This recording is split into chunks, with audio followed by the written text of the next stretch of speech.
મેં ભજ્જો કરે છે ના ભાવ છે લાકડા કાપવા. આ ફંદરનું લાકડું કાપવું છે. ઓલા ભાઈબંધને બોલો તો ફંદરના લાકડા કાપવા.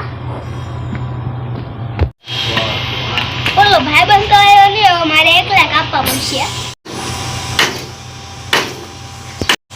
હાલો ફંદરના લાકડા તો કાપી નાખ્યા છે. પોલીસ વાળા આવતા લાગે છે. આ લાકડા નદીમાં નાખી દઉં. યો અહીંયા તો નદી નથી. નમસ્કાર, હું છું દર્શન સોલંકી. પુષ્પા ભાવ વિડિયો પાર્ટ 2 જોવા માટે 10 લાઈક અને 10 સબસ્ક્રાઇબ કરી દો. નમસ્કાર.